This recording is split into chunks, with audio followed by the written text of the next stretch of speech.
Mínimo necesario, elevando el nivel del debate político y cultural. Bienvenidos a una nueva edición de Conversaciones Necesarias, esta sección que encuentran en color amarillo y en la que platicamos de temas que a veces son difíciles de clasificar. En esta ocasión me acompaña nuevamente Gabriel García Llolí, editor de la revista Algarabía, quien ya estuvo con nosotros en el episodio de Radio Scruton, hablando sobre el conservadurismo, a quien me da mucho gusto saludar además, y que es filósofo de formación, pero después por vocación y pasión se hizo historiador y editor. ¿Cómo estás, Gabriel García Llolí?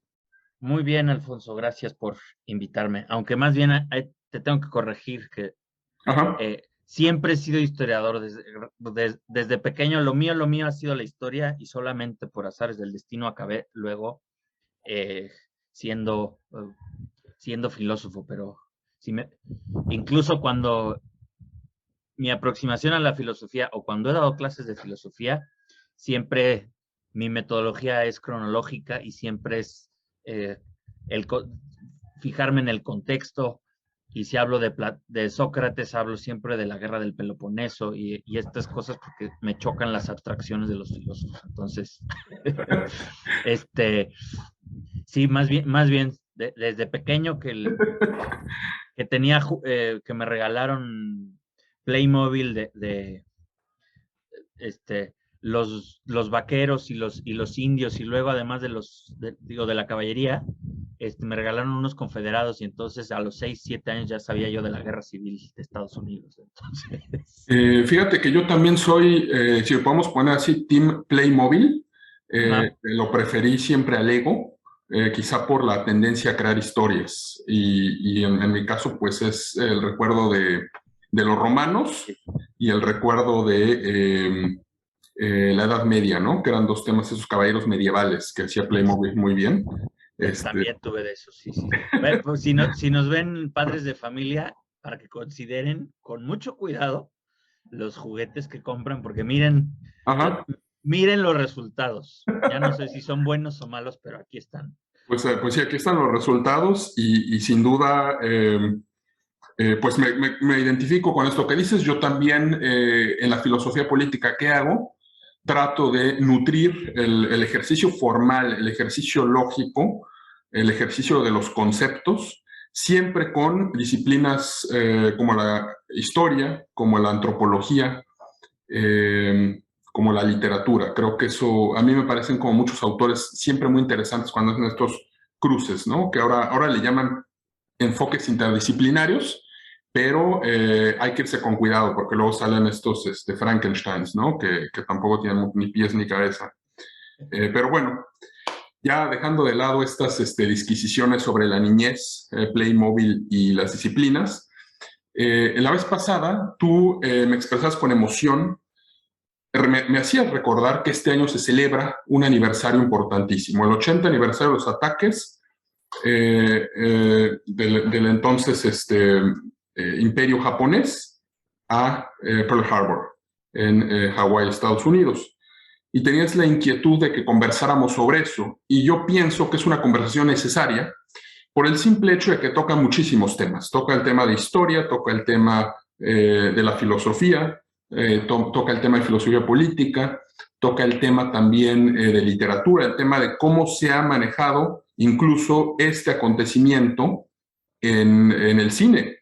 Ya hablaremos de eso hoy. Pero bueno, yo comienzo preguntándote, Gabriel, para que nos cuentes a mí y al auditorio.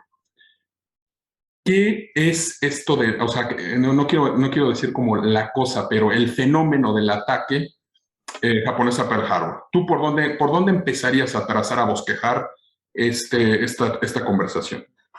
Bueno, primero porque creo que es importante que estos aniversarios nos sirvan para tener este tipo de conversaciones. Yo vengo haciéndolo desde hace muchos años. Me traumé, por ejemplo, en el 2014 con el centenario de la Primera Guerra Mundial, en el 2018 otra vez, en el 2019 con el inicio de la Segunda Guerra Mundial y así. En parte porque veo en nuestra generación particularmente una amnesia histórica sumamente grave y preocupante para mi gusto, algo que ya hablamos la vez pasada. Eso por un lado. Y esa amnesia que lleva a una frivolización de la crítica y de los proyectos políticos y culturales, que les falta perspectiva, les falta humildad y les falta tener los pies bien puestos en la tierra, dar por sentadas tantas cosas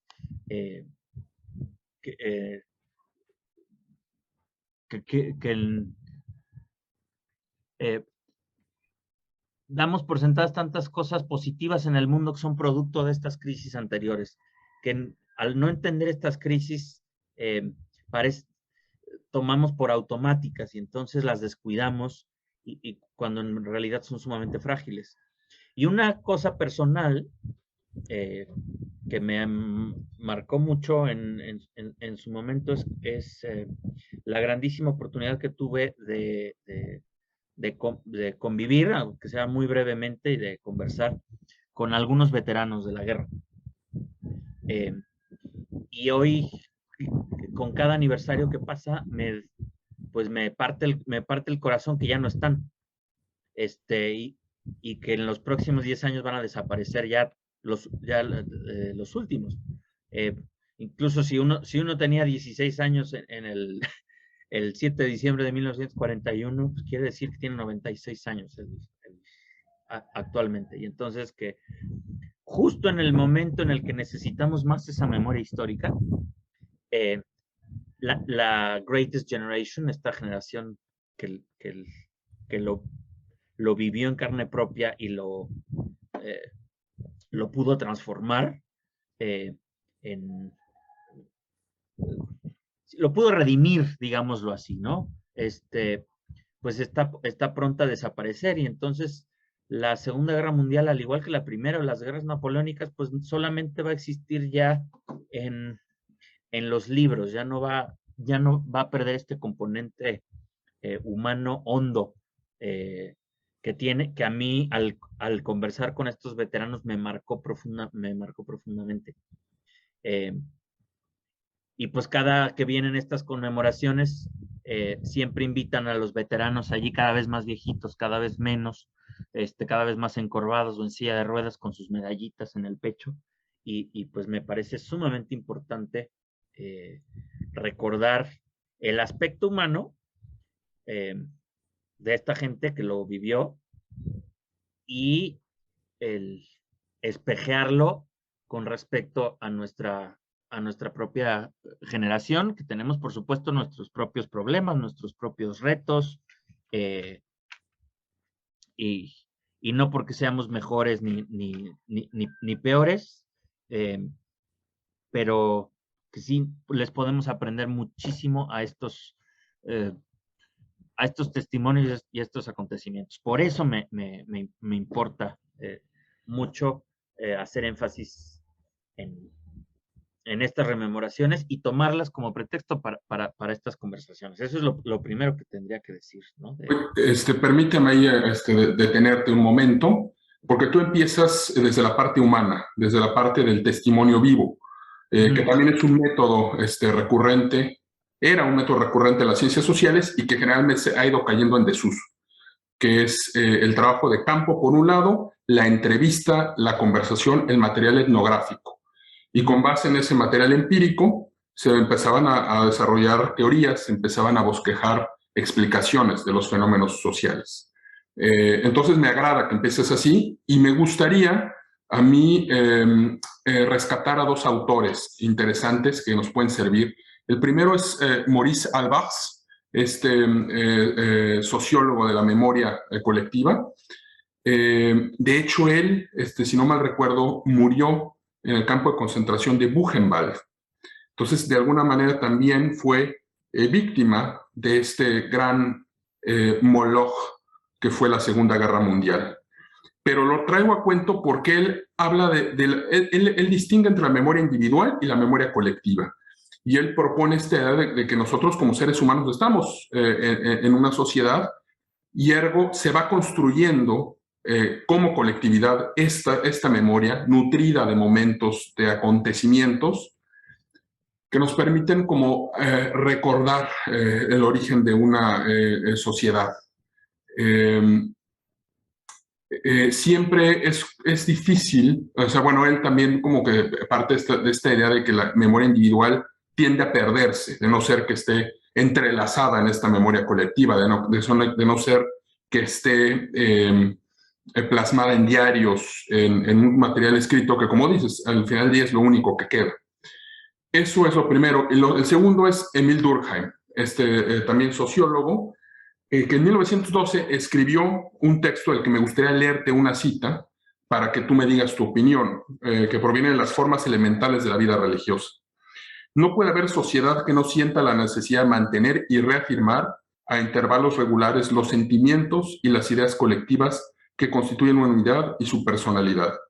Esta refacción moral no puede obtenerse sino por medio de reuniones, de asambleas, de congregaciones, donde los individuos estrechamente próximos unos de otros reafirman en común sus sentimientos comunes. Ahora bien, a juicio de Durkheim, toda fiesta, aun cuando sea puramente laica por sus orígenes, tiene ciertos caracteres de la ceremonia religiosa, pues en todos los casos tiene por efecto acercar a los individuos, poner en movimiento a las masas y suscitar un estado de efervescencia, a veces hasta de delirio, que no carece de parentesco con el estado religioso.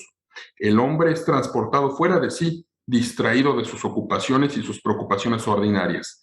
Por eso se observan en todas partes las mismas manifestaciones: gritos, cantos, música, movimientos violentos, danzas, búsqueda de excitantes que levanten el nivel vital. Luego, para ejemplificar estas manifestaciones de conmemoraciones cívicas, Durkheim remite a la Revolución Francesa y a la institucionalización de las fiestas que permiten mantener un estado de juventud perpetua a los principios en los cuales se inspiraba. Es decir, la conmemoración, el ritual laico, permite, yo diría, hasta fundamentar el mito que ordena la sociedad. Y yo creo que las celebraciones patrióticas, como el 4 de julio, o las que resaltan un acontecimiento como el 9/11 o como Pearl Harbor, son las que permiten que el orden estadounidense siga funcionando. ¿Qué opinas de esto? Estoy totalmente de acuerdo. Creo que eso es, por ejemplo, para recordar otra vez a Sir Roger Scruton, era a lo que se refería con su conservadurismo convivencial o comunitario de las pequeñas y de las grandes comunidades. Sus grandes sospechas contra cierto tipo de liberalismo o contra cierto tipo de progresismo, o lo que le preocupaba de nuestra cultura o nuestra incultura, como sea, es la erosión de estas creencias y de estas liturgias comunes, laicas entre comillas, porque entonces lo que se pierde con el olvido de estos mitos comunes, de estas historias comunes, de estos testimonios comunes, es pues la sustancia misma de pertenencia. Y lo único que queda entonces son las leyes desnudas, pero estas leyes que no tienen, son la pura rama, no tienen savia y no tienen hojas, no tienen raíces. Y una sociedad no puede perdurar sin eso, ¿no? Como una familia no puede perdurar sin reuniones periódicas y sin estos momentos de pausa y cíclicos que son pues pasar Navidades juntos, encontrarte en bautizos o en funerales o en estas cosas, que de vez en cuando te recuerden de dónde vienes y a qué perteneces, aunque el resto del año voluntariamente no quieras pasar tiempo con tu familia porque a lo mejor no tienes mucho en común con ella como sí con tus amigos. Pero incluso las comunidades de tus amistades, pues ya también tienen sus propias liturgias, también tienen su bagaje de recuerdos propios. Entonces, creo que aquí Durkheim da en el clavo que la pertenencia y a dónde va su libro es justamente como fundar la experiencia social, política, humana en estos instintos religiosos de pertenencia y de liturgias y de aparatos simbólicos. O sea, allí ya desdibuja completamente la frontera entre lo laico y lo religioso, lo político y lo comunitario, lo ético y lo teológico y lo imaginario y todo. Entonces, pues más a mi favor, estos aniversarios son importantes. Yo iría un paso más lejos porque pues, ni tú ni yo, ni probablemente muchos de quienes nos están escuchando son estadounidenses, entonces realmente no nos importa la mitología estadounidense. Pero sí nos importa, respondiendo a tu primera pregunta que no la atendí, que el 7 de diciembre de 1941 es el momento en el que la Segunda Guerra Mundial pasa de ser un conflicto europeo a ser un conflicto global. Y un conflicto que en el Pacífico involucró al 40 y tantos % de la población mundial, y que sin la Guerra del Pacífico no podemos entender pues el mundo del siglo XXI tal como lo entendemos. O sea, no podemos hablar del siglo XXI sin China, sin el fenómeno de crecimiento asombroso, sin la reorganización geopolítica y económica que significa el ascenso de China, que significa el ascenso de Norcorea, de Japón, y por supuesto sin la superpotencia estadounidense. Y todo eso tiene sus raíces en el 7 de diciembre de 1941. Hay mucha especulación, los historiadores, de si Estados Unidos tarde o temprano hubiese entrado en la Segunda Guerra Mundial sin Pearl Harbor, probablemente lo hubiera hecho, pero no habría sucedido de la misma manera y entonces no podemos medir las consecuencias, ¿no? Oye, Gabriel, me parece que fue has trazado un puente muy sólido entre Durkheim y el acontecimiento en sí, ¿no? Ya empezamos a llenarlo de historicidad. Este acontecimiento empezamos un poco para nuestro público, a lo mejor dirá, se fueron por las ramas, hablando de Durkheim, hablando de Scruton, pero es importante eso, porque es interesante pensar la dimensión de la conmemoración, la dimensión filosófica, la dimensión religiosa. Ahorita que estás hablando de las familias, voy a hacer como un pequeño paréntesis, porque me hiciste pensar en Giovanni Papini, y me hiciste pensar en su libro, Segundo Nacimiento, donde tiene una de las descripciones más hermosas de la hora de la comida en Italia. Y él habla del vino, y habla del aceite de oliva, y habla de la mesa. Y no es algo que no toque directamente nuestro tema, pero lo dejo como por ahí, lo dejo por aquí como guiño a nuestros escuchas, para que vayan a leer a Papini, porque algo que tiene Papini es justo este aprecio por los rituales. Y los rituales más allá de las conmemoraciones cívicas. Lo que me interesa dejar en claro es que la conmemoración, la fiesta, es algo que tiene muchas dimensiones. No tiene nada más que ser la dimensión pública. Estoy pensando, insisto, en el caso estadounidense, el 4 de julio, ¿en cuántas biografías no se encuentra trenzada esa conmemoración? Más allá de ir a ver los fuegos pirotécnicos, estar afuera, O sea, ¿cuántos 4 de julio no están trenzados en biografías? Ahora, esto que mencionas de que nos debe importar, porque, digamos, es una guerra que se desborda del continente europeo y toca todos los puntos, por más que hayamos participado o hayan participado México como actor activo o no, o una posición marginal con este escuadrón y la idea de Ávila Camacho, etcétera. Me interesa también marcar un desarrollo interesante, que es el mundo tomando un nuevo cariz geopolítico desde finales del siglo XIX hasta mediados del siglo XX, cuando empieza el orden de la Guerra Fría.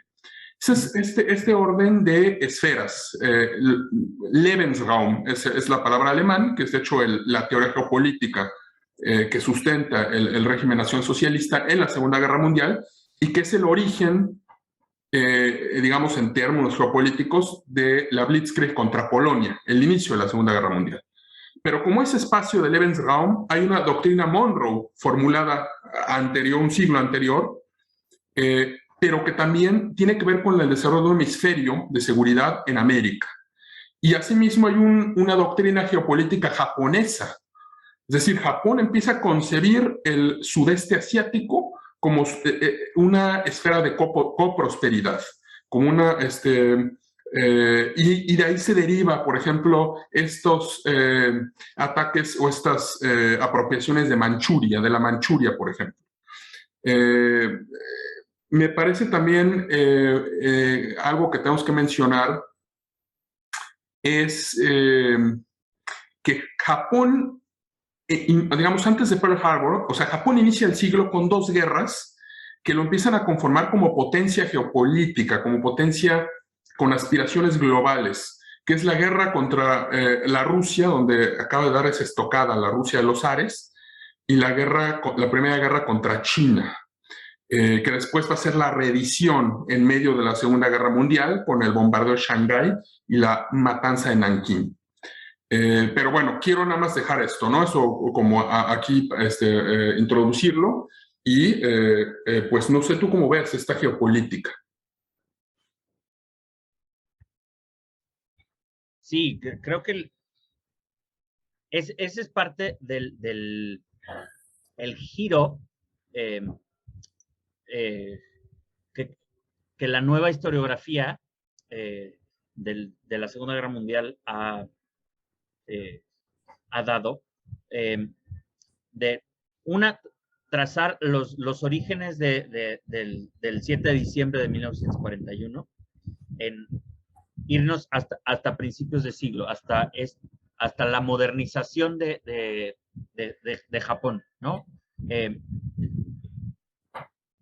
Nuestro público sabrá, pues, esta historia casi milagrosa de que en apenas 2 generaciones Japón pasa de ser una nación aislada, semifeudal, premoderna, vulnerable a las depredaciones de los imperialismos europeos.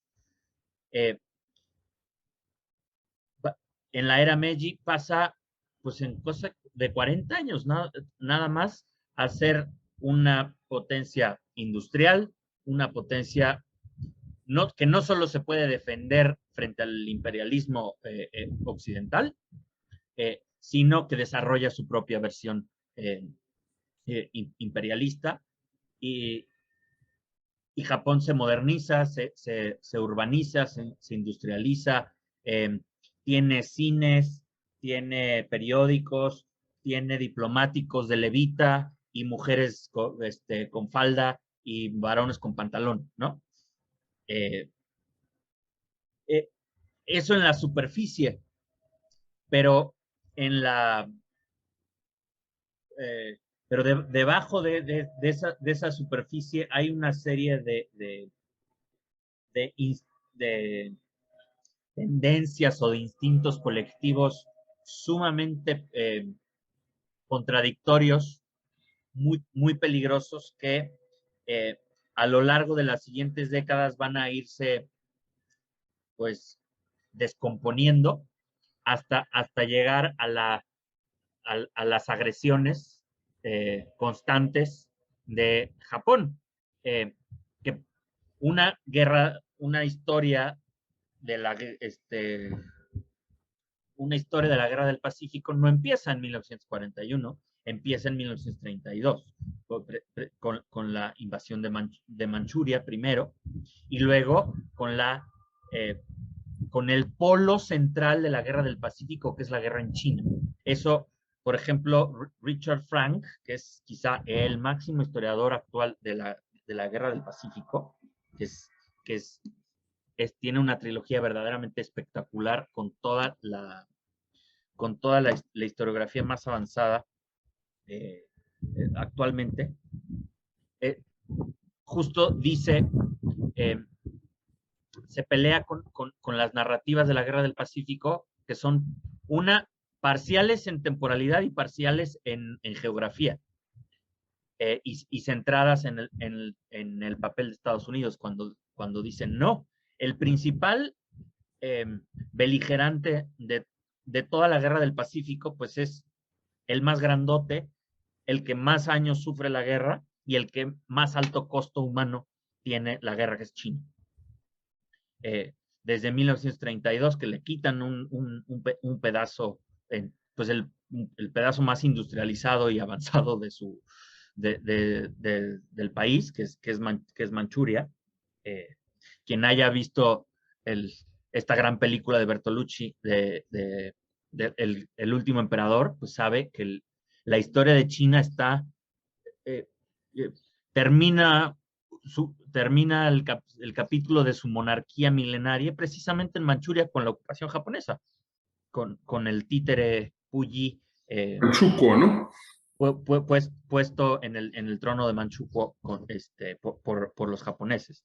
Pero también con el holocausto o los holocaustos desatados por esta brutalidad no planificada desde arriba de Japón en Shanghai, en Nanking, y a lo largo de todos los territorios que Japón, pues, arrasó y saqueó. Hay que decirlo con esas palabras. Y Richard Frank lo que dice es justamente la guerra en China la que pone a Japón en el camino de invadir el resto del Pacífico y lo pone en curso de colisión directa con Estados Unidos, porque todas las negociaciones que hay a lo largo de todos estos años entre Japón y Estados Unidos, todas acaban fracasando porque Estados Unidos no está dispuesto a abandonar a China y Japón no está dispuesto a renunciar a sus conquistas parciales en China. Entonces, hay el elemento absolutamente irreconciliable, el cortocircuito fundamental, la causa de toda la guerra del Pacífico es la guerra en China.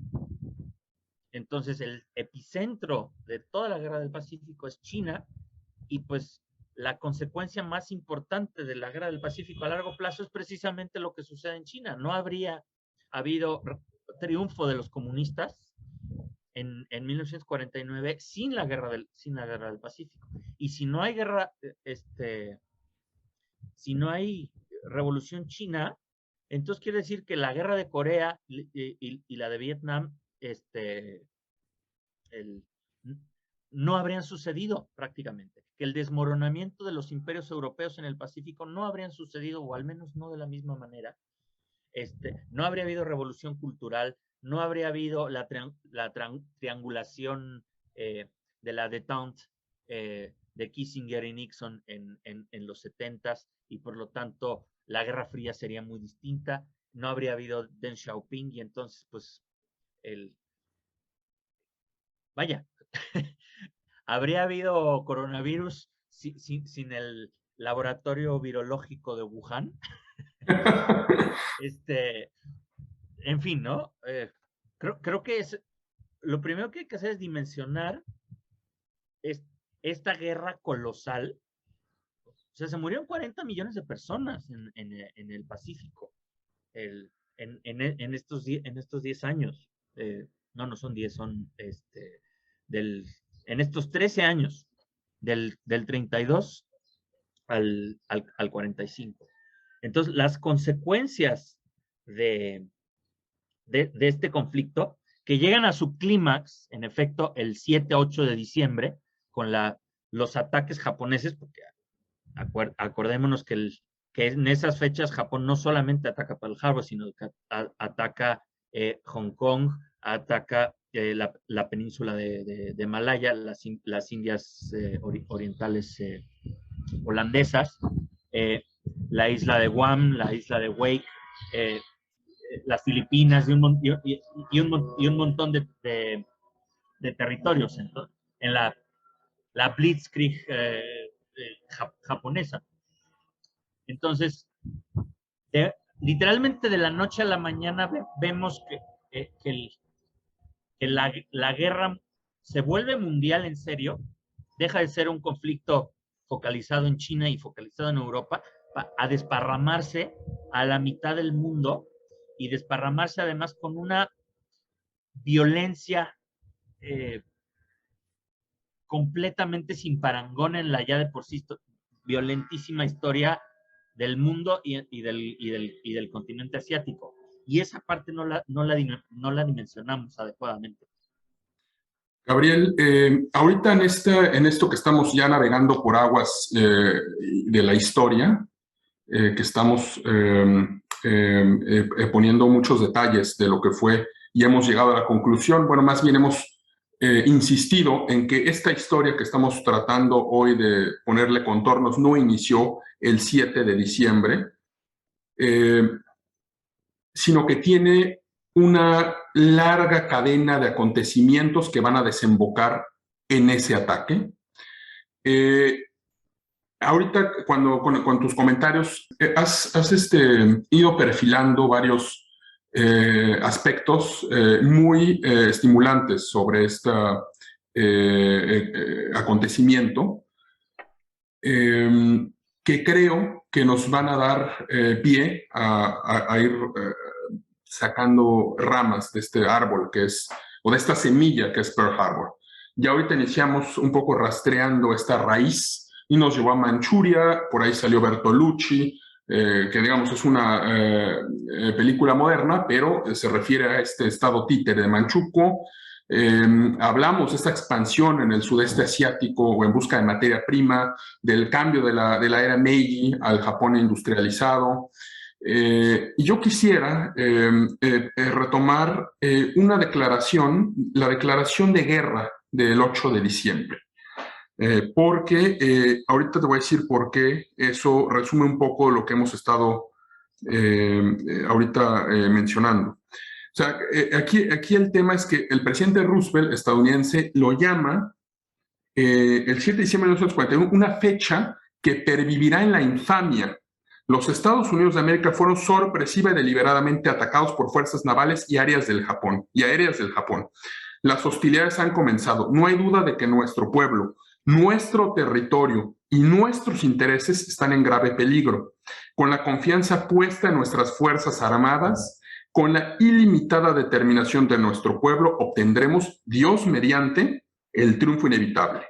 Le pido al Congreso declare que, debido al cobarde ataque no provocado efectuado por Japón el domingo 7 de diciembre, existe un estado de guerra entre los Estados Unidos y el Imperio de Japón. Le voy a redondear esta cita. Me parece interesante, una fecha que pervivirá en la infamia. Es decir, una conmemoración no necesariamente es motivo de alegría, es motivo también de recordar una agresión, de mantener viva la herida, para, aunque haya cicatrizado, para comunicar algo. Tú mencionabas ahorita el caso chino y este ataque a esta zona que es la Manchuria. Durkheim hablaba de las formas elementales de la vida religiosa y empezamos a bosquejar la creación del cuerpo social, es decir, se ataca al territorio estadounidense, se ataca a Manchuria, es un ataque a una población, es un ataque a un sujeto colectivo que siente, digamos de manera metafórica, que le quitas, está siendo desmembrado. Y entonces cuando yo pienso en las pinturas de Otto Dix de después de la Primera Guerra Mundial, con estos cuerpos desmembrados, las osamentas pudriéndose bajo el sol azul del fin de la Primera Guerra Mundial, pienso que también podemos imaginar, sí, a los países desmembrados y atacados y cercenados y destruidos, ¿no? Creo que la Segunda Guerra Mundial lleva unas dimensiones que, aunque ya se bosquejaban en la Primera Guerra Mundial, y ahorita entraremos a eso, el horror aquí se alcanza en la imagen elocuente del título que muestras para nuestro auditorio, la Tower of Skulls. O sea, estas torres de cráneos glabros, ahí amontonados. Entonces, bueno, nada más, antes de seguir dando la palabra, historia de la infamia, conmemoración, los estados-nación como cuerpo colectivo, ergo el pretexto de que con el pretexto de que me ataquen a mí y hagan una profanación de mi cuerpo, de la soberanía, se deriva en una revancha en la que yo voy a atacar tu cuerpo estatal, ¿no? Y tercero, las dimensiones de una guerra que van a ser francamente escalofriantes. No sé qué tengas que decir sobre esto, Gabriel. Sí, bueno, digo, por esto podemos, o ya llegaremos allí a los niveles de violencia de la Segunda Guerra Mundial, incluso para aquellos que llevamos años obsesivamente estudiándola, nunca dejan de sorprender. Tanto desde las estadísticas, que son escalofriantes, como desde las historias personalísimas. Porque allí sí los dos polos son de dejarte sin palabras. Por ejemplo, las estadísticas que cita y las atrocidades que describe Richard Franks son pues sí, van más allá de la imaginación. Al mismo tiempo que esta historia mucho más periodística, más personal, con los testimonios de cientos de testigos de los ataques, no sé cuáles me conmovieron más.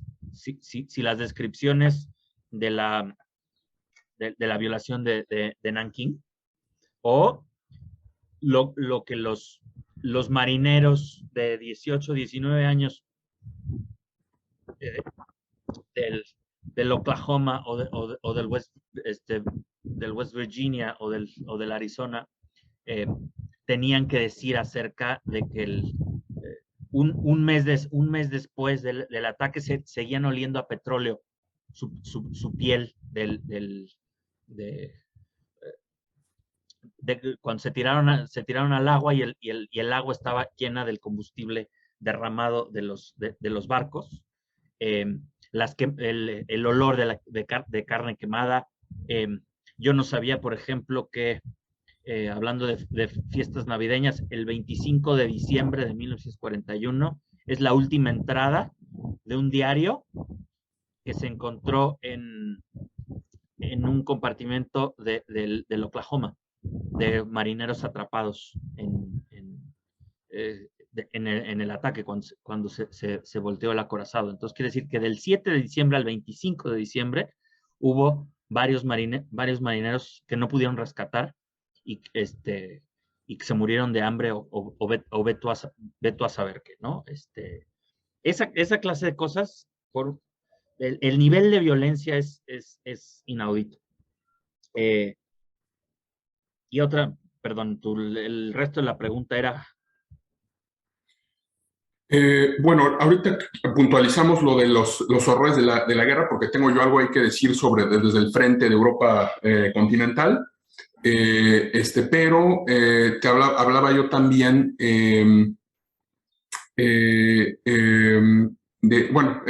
sí, evidentemente la dimensión, no solo, como dices, estadística, sino simbólica, la idea del Estado, la idea de la profanación. Porque hemos ahorita hablado, por ejemplo, y mencionas tú los horrores de China. Sobre eso quiero que me digas algo, sobre estos, vamos a profanar el territorio. Y creo que particularmente para el caso estadounidense es reviste una importancia muy interesante, toda vez que han sido contados los ataques a su territorio a lo largo de la historia. Sí, esa es la otra cosa que iba a decir, que tampoco dimensionamos hoy en día, como lo vemos de este lado de la historia y de este lado de la victoria, no podemos dimensionar el asombro, la estupefacción, el miedo que significaron esos ataques y la completa indignación nacional de Estados Unidos. O sea, todas las dudas sobre involucrarse en una guerra, todas las desilusiones, toda la precaución en el público y en los representantes de Estados Unidos de involucrarse en una guerra, incluso, sí, todas las dudas de la gente común y corriente que sabía que iba a mandar a sus hijos a morir, que iba a haber racionamiento, que iban a ser años muy duros, todo eso se fue de un día para otro a la basura y lo reemplazó una indignación nacional que solamente el 11 de septiembre de 2001 podemos ver algo similar. Y ni siquiera porque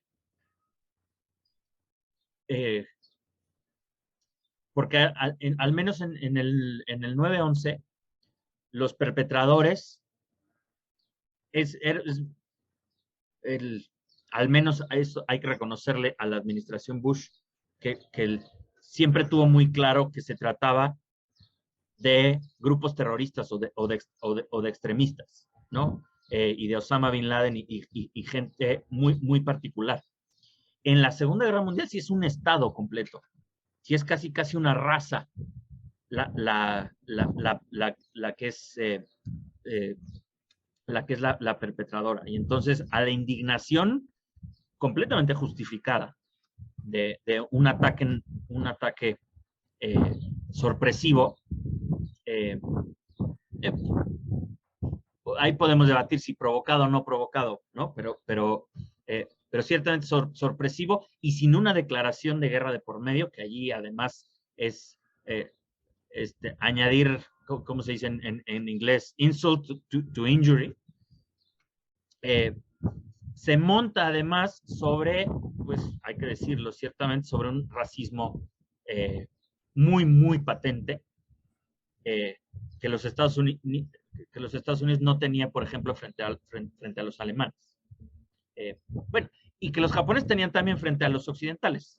Hay que decirlo también. Entonces, esta ira colectiva se va a traducir en una guerra particularmente vil y violenta. O sea, la guerra del Pacífico tiene todos los elementos para producir que la violencia normal de la Segunda Guerra Mundial, que es una violencia grandísima,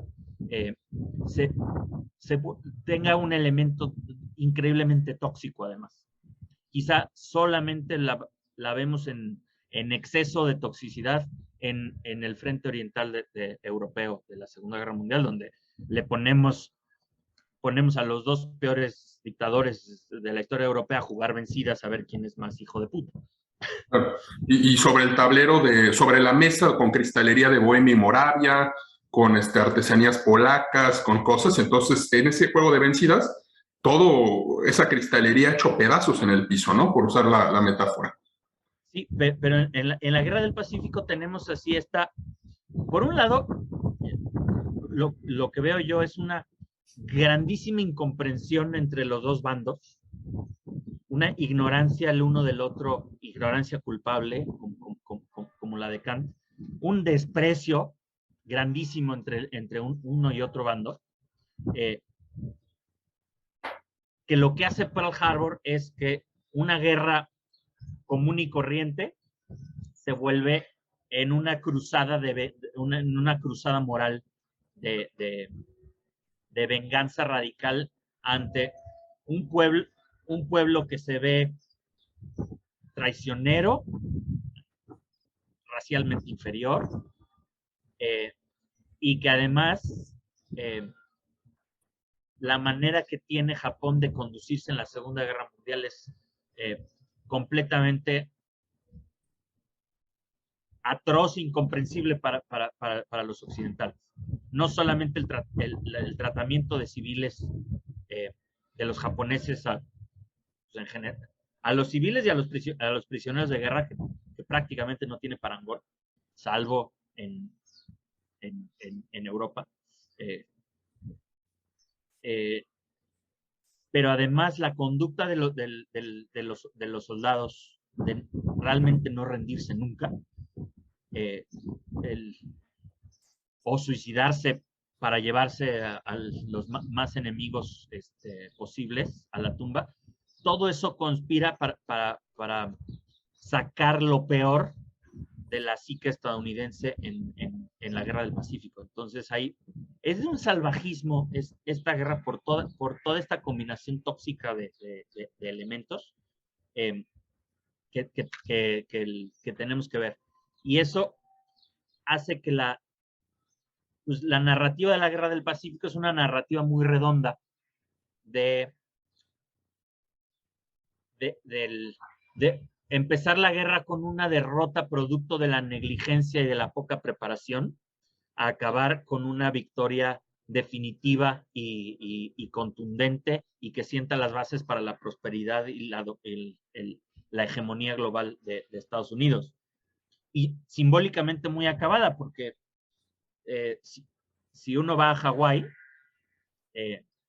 y yo, por ejemplo, sí tengo muchas ganas de ir a Hawái, quizá no tanto para ver las playas o el volcán. Los volcanes.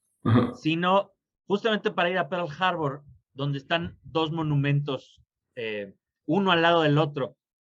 Son, curiosamente, dos acorazados que simbolizan uno el 7 de diciembre, el Arizona hundido todavía allí con un muy bonito mausoleo que tiene encima, y enfrentito está el USS Missouri, donde el 2 de septiembre de 1945 en la bahía de Tokio, el capítulo se cierra definitivamente. Entonces, híjole, pues ningún guionista de Hollywood lo hubiera podido escribir mejor, ¿no? No, es de verdad, yo creo que podemos sacar mucha materia de estas, de lo que has escrito como la narrativa redonda de la Guerra del Pacífico, porque esa narrativa redonda también la podemos entender desde, por ejemplo, la destrucción en nombre del progreso. O sea, la destrucción de las bombas atómicas que culmina de alguna manera esta guerra inhumana es hoy objeto de debate sobre si ese sacrificio colectivo de los japoneses de Hiroshima y Nagasaki era un sacrificio necesario para terminar el derramamiento de sangre por un tiempo ilimitado, toda vez que esta actitud heroica kamikaze de los japoneses impediría un acercamiento a la paz.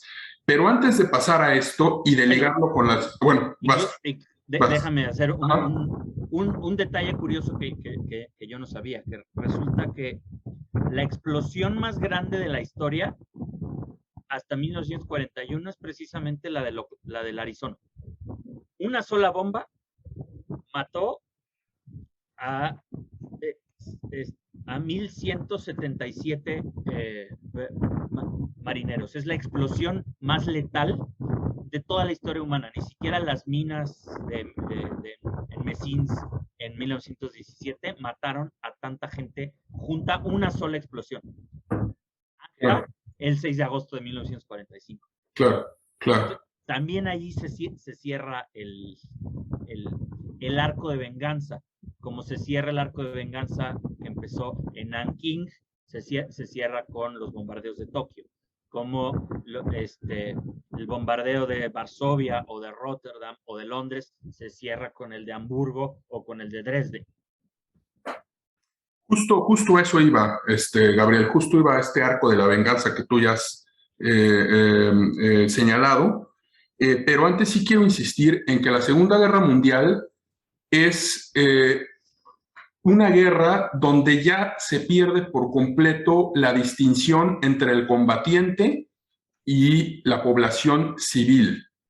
Es decir, no hay una comparación pensada en una guerra medieval, un ideal caballeresco, y si lo trazamos, hacemos digamos, un recorrido de longue durée y llegamos hasta el frente oriental que mencionas y las consecuencias que pagan los alemanes cuando las tropas soviéticas llegan a Berlín, o las consecuencias que pagan los habitantes de Leningrado en el sitio, o las consecuencias que paga la población polaca o la población checa, consideradas por el régimen nacionalsocialista como infrahumanos, Untermenschen, ¿no? Porque hablabas ahorita el tema de la dimensión racial, porque cuando yo hablaba de, bueno, es un ataque al Estado-nación, esto conlleva que la represalia o sea, tú como japonés, estando en territorio estadounidense, eres parte de ese Estado enemigo. Ergo, ocurren todas estas represalias en territorio estadounidense para japoneses. Separación de familia, congelamiento de cuentas bancarias, internamiento en campos de concentración.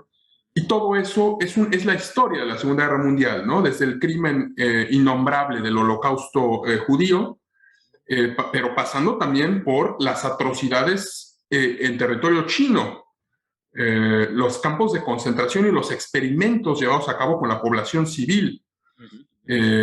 Pero bueno, eso quería guerra yo. Bacteriológica Claro. guerra química. O sea, Claro. ni los nazis llegaron a esos extremos, claro. Puntuales. Digo, sí usaron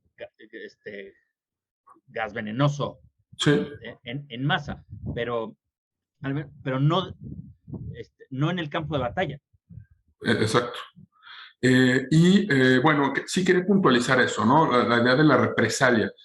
Hablábamos también de esto, del ataque al territorio estadounidense, y es distinto hasta cierto punto el caso de Europa, porque en Europa lo que sí vemos es una reacomodo de fronteras con la consecuente, el sufrimiento de las poblaciones que un día estaban habitando la Alsacia y la Lorena y al día siguiente eran parte de Alemania, o las personas que habitaban la Silesia y un día eran parte de Prusia Oriental y al día siguiente resulta que por consecuencia de los acomodos de los vencedores de la guerra eran ya Polonia, y también recibían la ira de las personas, la ira colectiva de los habitantes del nuevo territorio al que ahora pertenecían. Es la historia que cuenta, por ejemplo, también Herta Müller, la escritora alemana que se quedó en esta minoría de Suabia en Rumanía. Y como ella, pues hay poblaciones alemanas en Hungría, hay desplazamientos de Polonia, los Sudetes checos, en fin. Eso ya, bueno, hemos dicho suficiente sobre esta dimensión racial, esta dimensión de la población civil. Pero ahora quiero abundar en este aspecto que ya has adelantado, que es el arco de la venganza. Y te pregunto, Gabriel, no sé si estarías tú de acuerdo conmigo en entender también el curso de la Segunda Guerra Mundial como una serie de venganzas, como una serie de toma y daca. Es decir, Pearl Harbor, sí, y después las bombas atómicas. Bombardeo de Londres, el aniquilamiento de la Florencia del Elba, Dresde, donde no dejaron una piedra sobre piedra. Y estas imágenes dantescas de esta escultura barroca, con todas las casas hechas como un cenicero. O ya en un aspecto más, digamos, con la cámara más a ras de suelo, el atentado a Reinhard Heydrich, jerarca nazi, el protector del protectorado de Bohemia y Moravia de los nacionalsocialistas, que sufrió el atentado en 1942, el 27 de mayo, queda moribundo, al final acaba muriendo en junio, y la represalia es el aniquilamiento, borrar de la faz de la tierra el pueblo de Lídice, que por cierto esta zona de la Ciudad de México, San Jerónimo Lídice, lleva ese nombre, ¿no? En honor a ese pueblo que no dejaron piedra sobre piedra. Entonces, antes de darte la palabra, déjame recordar un pasaje del Génesis a propósito de Caín y Abel, ¿no? Cuando llega a Jehová, dice Caín, ¿dónde está Abel tu hermano? No sé, ¿soy yo acaso guarda de mi hermano? ¿Qué has hecho? La voz de la sangre de tu hermano clama a mí desde la tierra. Ahora pues, maldito seas tú de la tierra que abrió su boca para recibir de tu mano la sangre de tu hermano. Cuando labres la tierra, no te volverá a dar su fuerza. Errante y extranjero serás en la tierra. Y dijo Caín a Jehová, grande es mi castigo para ser soportado. He aquí me echas hoy de la tierra y de tu presencia me esconderé, y seré errante y extranjero en la tierra, y sucederá que cualquiera que me hallare me matará. Y le respondió Jehová, ciertamente cualquiera que matare a Caín, 7 veces será castigado. ¿Por qué retomo esta idea bíblica? Por la dimensión del castigo y de la venganza. Y te pregunto, Gabriel, ¿es el ataque a las bombas atómicas 7 veces Pearl Harbor? ¿Es el ataque, la destrucción de Lídice 7 veces el atentado a Heydrich? ¿Es el bombardeo de Dresde 7 veces o más los ataques de Londres? ¿Qué opinas de esta morfología de la venganza que estamos ensayando a propósito de Pearl Harbor? Bueno, creo que poéticamente es muy útil, aunque militarmente no funciona de la misma manera. Por un lado, sí aplica la frase de Churchill cuando habló de Hamburgo y de Dresde, de ellos sembraron el viento, ahora van a cosechar las tempestades. Estas millones de frases redondísimas que tiene Churchill. Ciertamente algo hay de eso, pero creo que más bien lo que enseña la Segunda Guerra Mundial y especialmente los debates en torno al uso de las bombas atómicas, que creo que casi todos con los que me suelo topar suelen ser debates demasiado filosóficos, demasiado abstractos, que rara vez se ponen a ver las minucias militares, la lógica militar la lógica militar de la toma de decisiones en el campo de batalla, que creo que tienen un elemento muchísimo más utilitario y menos político al que se le puede calificar como tener una intencionalidad perversa de venganza de 7 veces y cosas así, ¿no?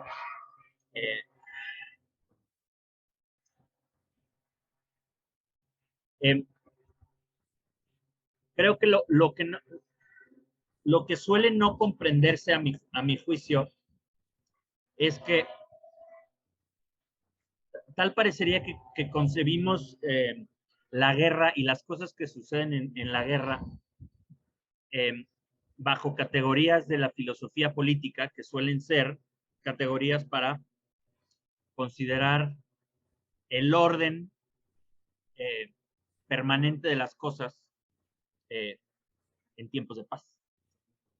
Y creo yo, conforme mis estudios de la historia militar con los años, me ha llevado a ver que si algo tienen las guerras, es que la guerra es el quiebre de todas estas filosofías y de todas estas categorías. Es cuando el caos la estructura colapsa y regresas al caos primigenio del que va a salir una nueva estructura después. Y entonces cuando estás en medio del caos y el caos imperante, la única lógica es la lógica de la violencia, y una violencia que se puede ejercer siempre y cuando haya los medios, los medios adecuados. Y entonces la lógica de la violencia tiene un componente utilitario. Y entonces, una vez que está sucediendo la guerra, no hay manera de contener la violencia. Es realmente muy difícil, requiere pues una capacidad de estadista, una voluntad política muy grande para poder contener al genio que ya se salió de la botella, ¿no? Por ejemplo, el caso de los bombardeos a civiles por parte de los británicos, pues es una decisión muy consciente de Churchill, no tanto no tanto de venganza, sino es la única manera que tiene el Reino Unido de hacerle daño a los alemanes. Es la única manera que vean los estadounidenses que están pagando la guerra, y los soviéticos que la están pagando con sangre, unos con dinero y otros con sangre. La única manera que vean que el Reino Unido, que el Imperio Británico tiene algo que hacer. Sin la campaña de bombardeos británica a Alemania, casi el Reino Unido hubiera estado cruzado de brazos porque no tenía ninguna otra manera práctica de hacerle daño a Alemania. No tenía los medios el Reino Unido para llevar la guerra a Alemania y matar soldados alemanes en el campo de batalla, como si los rusos. O no tenía la capacidad industrial de Estados Unidos de producir armas a ese nivel. Aunque entonces, ¿es una campaña de venganza? Sí, es una campaña con una lógica que hoy sabemos que es falsa y que probablemente el propio Churchill sabía que era falsa, de que los teóricos militares sabían que las guerras se podían ganar mediante bombardeos a civiles, quebrando la moral de la población. Sí, algo hay de eso, pero es una cuestión más práctica. Como el uso, digo, para no desviarnos del tema, como el bombardeo a Pearl Harbor obedece a una lógica estrictamente militar. No tanto una de venganza de les vamos a dar donde más les duela a estos occidentales corruptos y decadentes. Aunque algo hay de eso también, pero no es lo principal. Como con las bombas atómicas, que una vez que ya estás en esta espiral de violencia infinita de la Guerra del Pacífico, en ese contexto las bombas atómicas es una pequeña diferencia de grado. Hoy en día, con retrospectiva, lo podemos ver que no es una diferencia de grado, que es una diferencia de naturaleza. Las armas nucleares no están en la misma categoría que las otras, aunque los bombardeos convencionales a Japón mataron muchísima más gente que los bombardeos atómicos, ¿no? Pero cuando ya estás en medio del caos,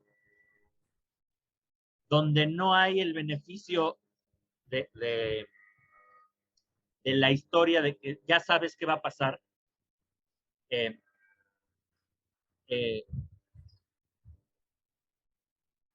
que, a ver, creo que me estoy haciendo muchas bolas, pero he oído debates donde dicen, es que las bombas atómicas las tendrían que haber llamado al gobierno japonés y haberles mostrado las guerras atómicas antes que usarlas en la población civil. Y digo, pues eso está muy bonito, pero las guerras no funcionan así. Justamente no hay relaciones entre los gobiernos, por eso estás en guerra, caramba, ¿no? Y además, ¿quién te dice que un gobierno japonés completamente disfuncional y megalómano, que ese es otro tema que ahorita quiero tocar, lo hubieras podido convencer mostrándoles una explosión, cuando una derrota militar tras otra, cuando la aniquilación completa de la marina japonesa, cuando la erradicación de sus ciudades con bombardeos convencionales, cuando la erradicación de la marina mercante japonesa y la potencial hambruna no los habían convencido. Cuando la única perspectiva que existe es la de una invasión masiva de las islas japonesas, que tal como probaba la evidencia reciente es que la violencia entre más se iban acercando los estadounidenses al territorio japonés, la violencia iba creciendo exponencialmente. De las Marianas a Iwo Jima y a Okinawa, la diferencia en sangre es pero del quíntuple. Y en Okinawa al menos hay una inmensa cantidad de civiles que son bajas colaterales. Entonces, la lógica militar lo que te dicta es utilizar el medio más barato de infligir máximo daño al enemigo y terminar con la guerra lo más pronto posible. Ya esa es la inercia natural de la guerra, que no tiene que ver con la lógica de venganzas, sino con simple y sencillamente la violencia está desbordada. La única manera de contenerla es con una solución radical. Si no hay solución radical, lo único que queda es, pues, como la Unión Soviética, hasta que no veas Berlín en cenizas y Hitler en cenizas, esto no puede terminar. Precisamente porque además estás en una lógica de guerra total entre Estados-nación, donde hoy en día nos parece completamente inaceptable, e incluso en aquella época había críticas, pero en la lógica de la Segunda Guerra Mundial, dejar a un obrero sin casa es un pequeño granito de arena a que haya menos balas en el frente de batalla. Y matar obreros y a sus familias es un pequeño granito de arena que acorta la guerra, de alguna manera. Es una cosa horrible de decir, moralmente es horrible, pero yo no puedo explicarme qué otra alternativa en ese momento, con los medios disponibles, con la incertidumbre de ese momento, se puede... pues sí, ¿qué otras cosas hay en la mesa? Como lo que digo, el Reino Unido decidió bombardear deliberadamente a civiles porque era la única manera que tenía. Desde algo tan prosaico como que los bombarderos británicos no tenían las miras de bombardeo sofisticadas que sí tenían los estadounidenses. Y resulta que la capacidad industrial del Reino Unido era menor, entonces decía, la única manera de bombardear es de noche porque de día nos van a hacer pedazos y porque no tenemos los instrumentos, entonces pues ni modo de noche, y de noche le pegas a lo que sea.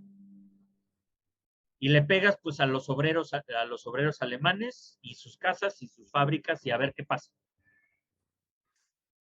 ¿No? O una catedral, a lo mejor se te va por ahí, ¿no? Una catedral gótica. Pero, a ver, Gabriel, esto que dices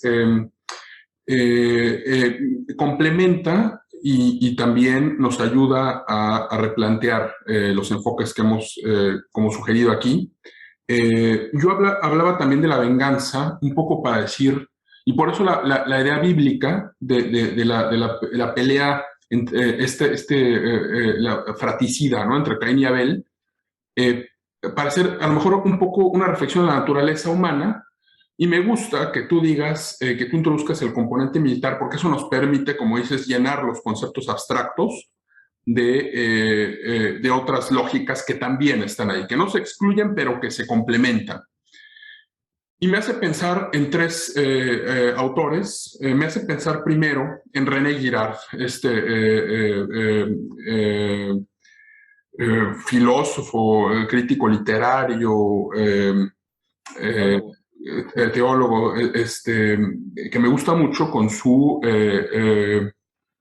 libro de La violencia y lo sagrado, ¿no? Porque tú hablabas de este genio que ya está fuera de control y ha bajado a sembrar destrucción y sangre por toda la tierra.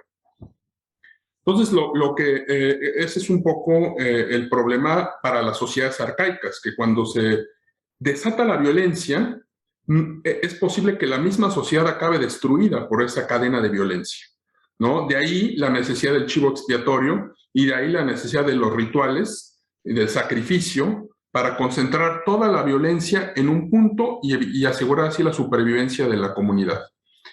Pero bueno, esa es una reflexión de una sociedad arcaica, hipotética, ¿no? Y cuando digo arcaica, evidentemente no hay una valoración normativa, sino simplemente una precisión temporal, cronológica, una orientación.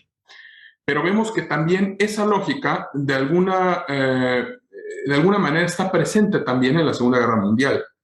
Y por eso es importante, como dices tú, pensar estas soluciones radicales desde otra perspectiva, para evitar para ponerle un alto a esa cadena de la violencia. Ahora, esto también me hace pensar en Clausewitz, ¿no? En esta idea de la continuación, la guerra como continuación de la política con otros medios. ¿Y qué hay ahí? No, más allá de esa frase que se ha viralizado como una fanfarronería, como decir, bueno, es una amenaza velada de que si se agotan los medios de la política, entonces recurrimos a las armas. Yo creo que en ese dictum de Clausewitz hay algo más.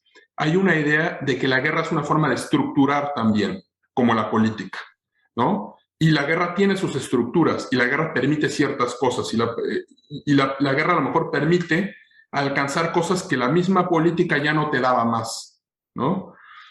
Ahora, en este aspecto también de la violencia, hay mucha reflexión de la teoría política que hace una cesura entre poder y violencia. Por ejemplo, Luhmann habla del poder como una forma dosificada de violencia. Sin embargo, me parece interesante la apostilla de Hannah Arendt, no exactamente hacia Luhmann, sino ella en su filosofía, en su reflexión sobre el poder y la violencia, con un ejemplo muy ilustrativo. Ella dice, si tienes a varias personas armadas, no van a ejercer la violencia a menos de que les des la orden de ejercer la violencia. Es decir, para que un ejército ejerza violencia, necesita el poder. Es decir, el poder está antes de la violencia. Desde una idea de Hannah Arendt, me parece brillante esa reflexión, porque para que estos kamikazes acaben,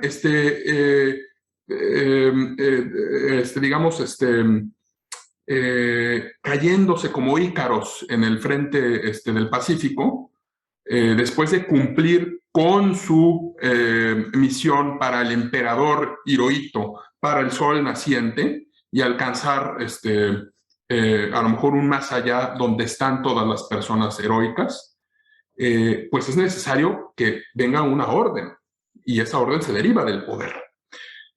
Bien, dejo estas reflexiones aquí, aquí como en el tablero, pero ya que toco el tema de los kamikazes, quiero que pasemos ya, el tiempo también se nos empieza a agotar, entonces quiero ir como cerrando nuestra discusión, y no quiero cerrar esta charla, Javier, Gabriel, sin que hablemos de la heroicidad, a propósito de estos kamikazes.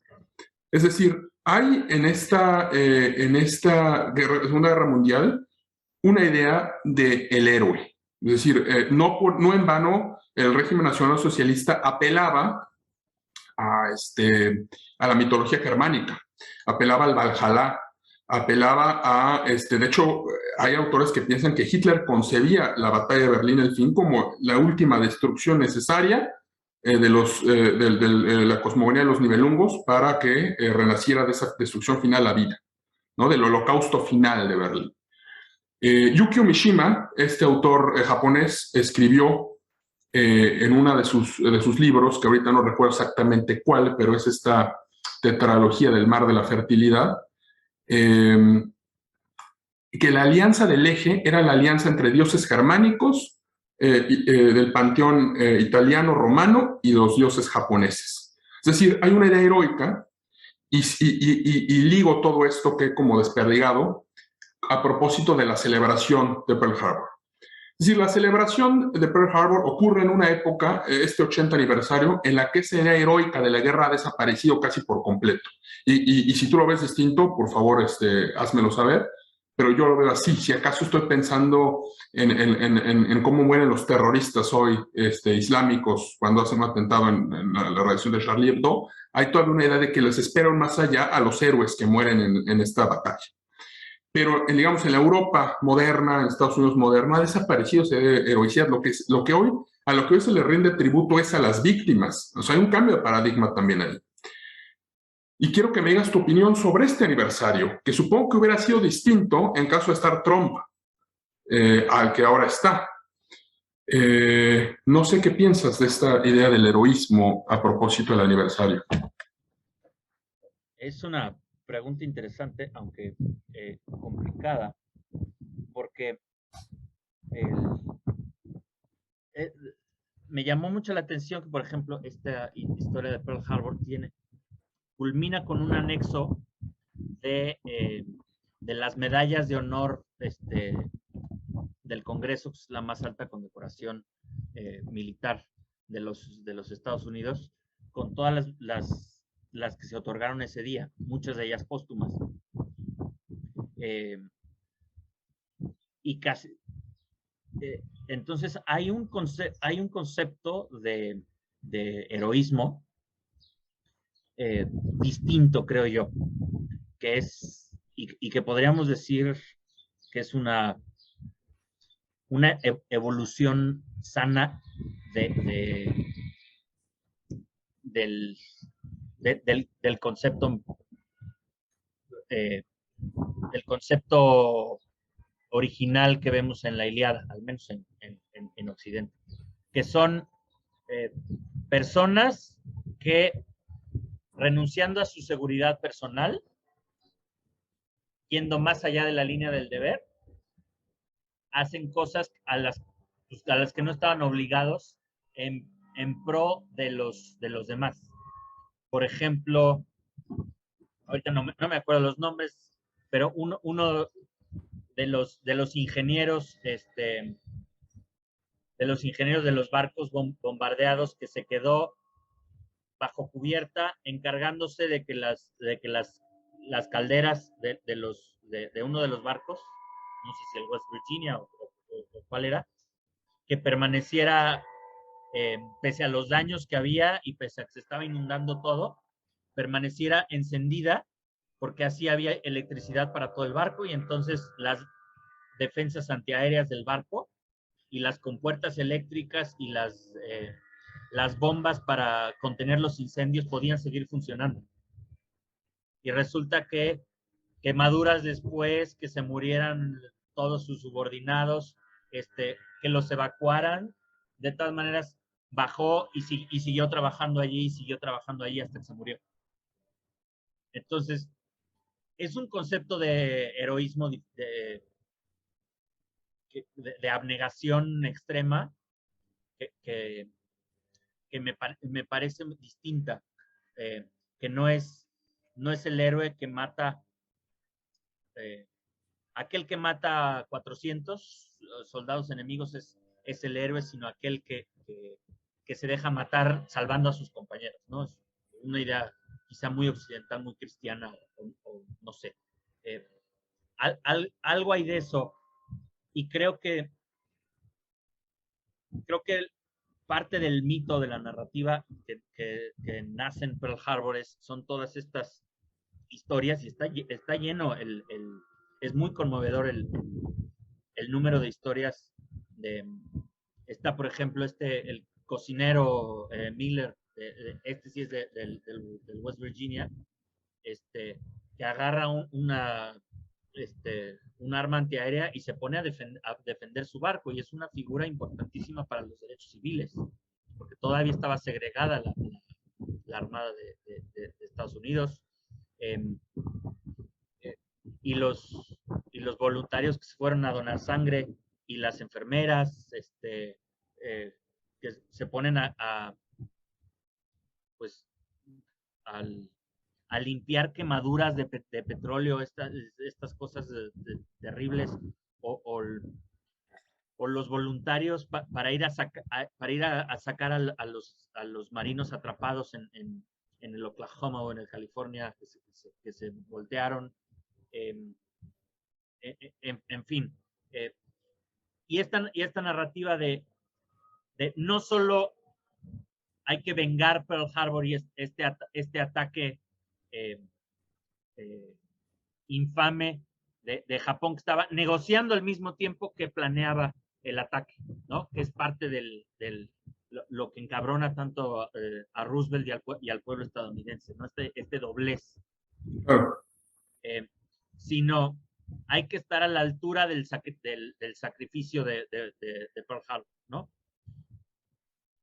Y otra cosa que me faltó decir de la venganza, que hay que reconocerle a Estados Unidos, yo se lo reconozco, es la magnanimidad demostrada con Japón. Tras esta violencia máxima de los bombardeos convencionales, de los bombardeos atómicos, de este racismo exacerbado contra the Japs, ¿no? Es una expresión profundamente racista y despectiva. Pues, Yellow Monkeys y otras expresiones horribles que las caricaturas de los japoneses con lentes así, los dientes, que vemos hasta con el Pato Donald. Y sin embargo vemos una magnanimidad inmediata en el mismo discurso de MacArthur sobre el Missouri el 2 de septiembre, donde dice, ok, justamente ya, lo pasado, no venimos aquí a destruir al pueblo japonés, venimos a reconstruir el pueblo japonés. Y un megalómano soldado profesional como MacArthur, que acaba siendo el gran estadista, reconstructor de Japón y el padre de la democracia japonesa incluso, ¿no? Entonces, ve allí cómo está pues, un concepto distinto de heroísmo y un concepto distinto de venganza que los japoneses ejercen a lo largo del Pacífico, desde esta manera absolutamente brutal que tenían de entrenar a sus soldados, lo cual lo único que hacía es que los soldados transfirieran toda esa brutalidad contra los civiles, y por eso se portaban como se portaban los soldados de a pie japoneses, los oficiales de a pie. Y la idea la idea de conquista y la idea de heroicidad del soldado japonés, que en efecto es, sé que no puedo ganar, pero me llevo a todos los enemigos que pueda, porque yo sé que mis enemigos son débiles y son corruptos moralmente y no tienen el tesón para aguantar tantas bajas. Que ese es quizá lo más sorprendente de estos estudios de Pearl Harbor y de la Guerra del Pacífico, es la absoluta locura colectiva del pueblo japonés, creyendo que podía ganar una guerra contra toda lógica solamente porque sus enemigos eran moralmente inferiores, y por esta idea de heroísmo samurái. O sea, no hay un solo debate en todos los archivos previos a los ataques del 7 y 8 de diciembre, ninguno de las figuras principales, los primeros ministros, los ministros de guerra, los almirantes, los jefes de Estado Mayor, nadie, el propio emperador, nadie duda de que Japón no le puede ganar una guerra en términos materiales a Estados Unidos. Que incluso saben que no le pueden ganar a China. Llevan 5 años metidos en guerra contra China, y Japón no puede ganarle a China. Y de todos saben que no le pueden ganar una guerra a la Unión Soviética, incluso cuando la Unión Soviética está siendo invadida por los nazis.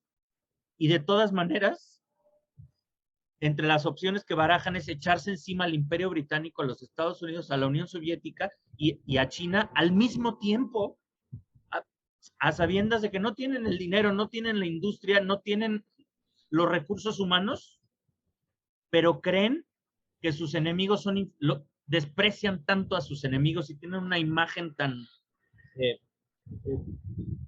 desproporcionada de su propia mística samurái.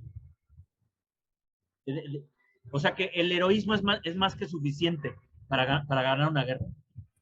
Yo creo que eso lo hace muy similar a los alemanes, ¿no? En esa época. O sea, el desprecio a las poblaciones inferiores, sobre todo a los pueblos eslavos. O a la realidad misma. Bueno, es que también estamos hablando ahí el caso de Hitler y el caso de Hirohito son... o sea, el poder adquiere tintes cuasi religiosos, ¿no? Del Führer, míticos, muy distinto a las democracias occidentales. A pesar de que en la práctica, como dices, Churchill, o sea, se vuelve un mito después. Quiero que terminemos ya esta discusión, no porque esté aburrido o quiera, sino porque el reloj nos lo indica así. Pero no quiero despedirme, mi querido Gabriel, sin que, digamos, aunque sea un par de cosas sobre el cine y Pearl Harbor. Ahorita que mencionas al Pato Donald, recordé esta, no sé si es corto, película de 1942, The New Spirit, el nuevo espíritu. O sea, el Pato Donald conminando a los estadounidenses a llenar bien los formatos para los formularios de Hacienda para seguir sufragando una guerra con un mensaje patriótico que decía algo así como taxes to beat the Axis, ¿no? Impuestos para derrotar al eje. Y claro que ese Pato Donald sirvió tanto para ridiculizar a Hitler como para después, en un futuro, o sea, también con esa carga racial y discriminatoria, caricaturizar a mexicanos o a brasileños o a los tres amigos, ¿no? Pero está a propósito también de nuestro arco de venganza y sobre esta idea de cortar la violencia que se ha desatado. Esta película de 2001, ¿no? Me parece que es la Pearl Harbor, creo que debe ser el referente más cercano que tengan muchos los que nos escuchan con Ben Affleck, Josh Hartnett, pero más allá de la calidad de la película o de sus alcances y límites, como toda producción hollywoodense, me parece que incluso ahí en la producción está es Michael Bay el que está como productor. Es el director. El director, ¿no? El director y productor que tiene como estas grandes épicas cinematográficas de celuloide. Digamos, yo creo que es uno de los grandes creadores de mitos contemporáneos, ¿no? De las narrativas estadounidenses, ya sea China, Irán o Japón, el enemigo, la misma Unión Soviética. Pero en esa película de Pearl Harbor, pues ya ves que está esta historia que de hecho inicia con tonos muy bíblicos, con estos dos amigos, que el padre le empieza a golpear a uno, el otro lo defiende, inician esta amistad. Hay una mujer ahí de la que uno se enamora, parece que da por muerto a su amante, entonces el amigo la empieza a cortejar, hacen una pareja, ella se embaraza. Y luego regresa el que supuestamente estaba muerto y se da cuenta de la traición del amigo y después mandan al amigo y a él los mandan, pero esta mujer le confiesa al que regresó que está embarazada de su amigo, los mandan a los dos nuevamente al frente, uno de los amigos se sacrifica por el amigo que estuvo con la pareja del que originalmente se había ido, se sacrifica ante los ataques de los japoneses por el otro. Antes de morir, el sobreviviente le dice, oye, vas a ser padre, le encarga cuidar a su hijo, al que sobrevive. En fin, ahorita lo resumí muy rápido y a lo mejor no muy, de manera un tanto confusa, pero sí creo que queda claro el punto principal, que es esta cadena de venganzas desde la idea de defenderlo de las palizas del padre, entre los dos amigos, nace una amistad. Después el papel de la mujer, también con tonos míticos, ¿no? Ecos ahí de estas mujeres que se lleva Agamenón o que se llevan los de Troya, etc. y el sacrificio de uno en el frente oriental. Pero yo lo que quiero para culminar es que tú me digas unos comentarios sobre la representación cinematográfica de Pearl Harbor. Pues yo creo que Pearl Harbor es de estos momentos que no sé si el cine le ha hecho mucha justicia, porque veo dos tipos de película con respecto a Pearl Harbor, y todas las tengo frescas porque me las eché para leer esto, que es, o son las épicas que tratan de explicarte lo que sucedió, que son casi como documentales dramatizados, o son las que son películas con un componente humano y la historia como trasfondo. Y estoy pensando en 4 películas. Las del primer tipo son, por supuesto, la insuperable Tora, Tora, Tora, de 1970, que es increíblemente fidedigna. O sea, la cantidad de errores que tiene son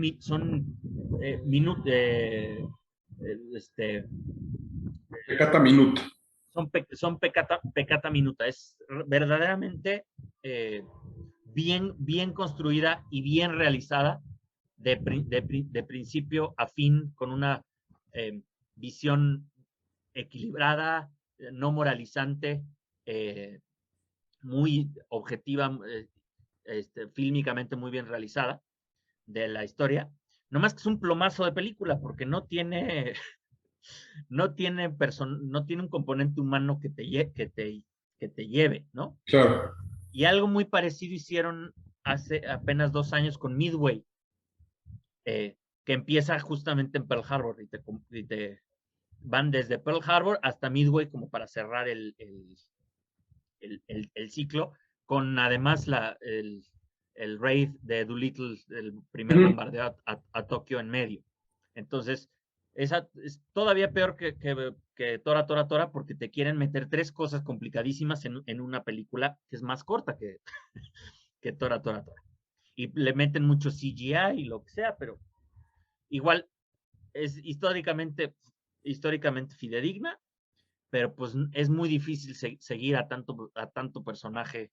Ahora sí que tanto hombre blanco en uniforme es muy difícil de saber quién es quién, ¿no? Y están las otras 2 películas que justamente apelan a un público más amplio, porque lo principal es la historia humana. La primera es De aquí a la eternidad, de Fred Zinnemann, de 1950 y algo, que es un peliculón, es un drama que solamente los últimos 10 minutos sucede el ataque a Pearl Harbor, y realmente no te muestran gran cosa. Pero bueno, de hecho no es sobre Pearl Harbor, sino sobre una crítica a la vida militar muy fuerte que tiene la novela original, que a la película no. Pues realmente eso lo censuraron, como el ejército y la marina les prestaron sus bases y sus locaciones, pues al ver el guión dijeron, ¿sabe qué? Esto se lo quitas y así, ¿no? Y la otra creo que es Pearl Harbor, que aquí voy a decir una cosa sacrílega, pero es bastante buena película en las pretensiones que tiene Pearl Harbor. No tiene la pretensión de ser un docudrama como Tora, Tora, Tora, sino quiere ser una chick flick de acción, que haga millones y millones en taquilla, porque puede apelar a toda clase de públicos. Claro. Y está, creo que, muy bien escrita con esa pretensión, que tengas one-liners y personajes memorables, y momentos cursis, y momentos conmovedores, y momentos que te enojes, pero los japoneses no son tan malvados. Entonces, o sea, funciona. A ver, es el mismo director de Armageddon, Es una chorrada inverosímil, pero es divertidísimo, ¿no? Entonces yo creo que Pearl Harbor se queda como que en estos dos tipos de películas, y no hay una que esté en medio, que sea fidedigna históricamente y que tenga un componente humano atractivo, como si, por ejemplo, el Día D. El Día D tiene The Longest Day y tiene Saving Private Ryan, que cuentan historias humanas, pero además transmiten muy bien de qué se trata el acontecimiento histórico. Yo quisiera recomendar, no directamente relacionadas con Pearl Harbor. Comparto sin duda tu crítica, Gabriel, sobre todo la última, porque no he visto las que tú mencionas, pero la de Pearl Harbor yo coincido. Creo que a veces no hay que caer en lo snuff, ¿no? De descalificar estas películas por el simple hecho de caer en el recurso vacilón, porque tampoco, como dices, no tienen esa pretensión. Yo estoy pensando en El Sol de Sokurov, de este director ruso, que hizo me parece que es trilogía, donde está Moloch, que es sobre Hitler, Taurus de Lenin y El Sol de Hirohito. Esta de Hirohito la menciono y la recomiendo a nuestro público porque me parece muy lograda en términos visuales representar lo que significó la pérdida de divinidad del emperador japonés. Y hay una secuencia fabulosa donde llegan los estadounidenses y se están tomando fotografías en el palacio, un recinto que era sagrado, ¿no? Entonces esa, y creo que hay otra, bueno, no sé tú qué opinas de estas de cartas desde Iwo Jima, toda esta saga, son dos me parece, ¿no? The Flag of Our Fathers de Clint Eastwood y Iwo Jima, que no están directamente relacionadas, pero es también del frente del Pacífico. Pues más bien es la misma película en dos De dos, ajá. Es la mitad y mitad. Esa me parece realmente una gran película, considerada así, como doble. Es una gran película de 4 horas. Claro. Precisamente porque cumple estos dos requisitos que a mí, como cinéfilo y como historiador, me gusta en estas épicas, que tengan un componente humano, que sea atractivo, pero que sea profundo, y que el suceso histórico esté además bien retratado. Entonces, te puedas quedar no nada más con las secuencias de acción, sino con una reflexión muy honda acerca de lo que significa la guerra. Creo que Cartas desde Iwo Jima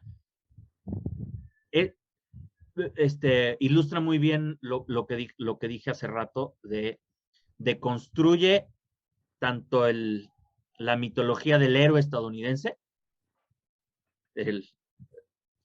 y deconstruye la idea del héroe japonés. Que es una de las cosas que me encanta de Clint Eastwood, que siempre aparentemente te ofrece un producto reaccionario, diseñado para los votantes republicanos, pero siempre tiene un giro de crítica ácida, súper progresista, que las hace unas películas muy extrañas. Sí. Coincido. Así, y este es un gran ejemplo. O sea, cuando uno ve, si uno lee la reseña, es una película sobre los que izaron la bandera en Iwo Jima y les tomaron la foto más famosa de la Segunda Guerra Mundial. Guácala, va a ser una cosa patriotera, sí. La más patriotera y espantosa posible. Pues resulta que no. Y encima la adereza con la visión japonesa. Pero unos japoneses, el general Kuribayashi, occidentalizado, que justamente no cree en los suicidios y no cree en el código samurái, que respeta a los estadounidenses, y un soldado de a pie que es un cobarde. Entonces, esa mezcla me parece que es muy rica y visualmente creo que es además muy, muy bien logrado. Pues bueno, con esto terminamos nuestra conversación. Hemos tratado a lo largo de estas, que ya casi es como un ciclo de Iwo Jima, una visión, una película por la duración, de explorar todas las perspectivas, todo lo que nos permite, todo lo que nos detonó un aniversario, una celebración, una conmemoración. A quien nos escucha, ¿qué piensas tú de este 80 aniversario? ¿Cómo lo imaginas? ¿Cómo crees que tiene una relevancia directa en la vida cotidiana? Gabriel, te agradezco muchísimo esta es tu casa. Estoy seguro que vendrás muchas veces más. Y pues sigan, por favor, suscríbanse a nuestro canal y visiten nuestra página. Gracias, Gabriel. Gracias a ti, un gusto. Hasta luego. Muchas gracias por escucharnos. Lo que sigue es que te suscribas, que compartas y, más importante, que nos envíes una creación propia, sea un texto o un podcast o cualquier contribución que eleve el nivel del debate político y cultural de nuestra época. Te esperamos con todos nuestros contenidos en minimonecesario.com.mx. Hasta la próxima.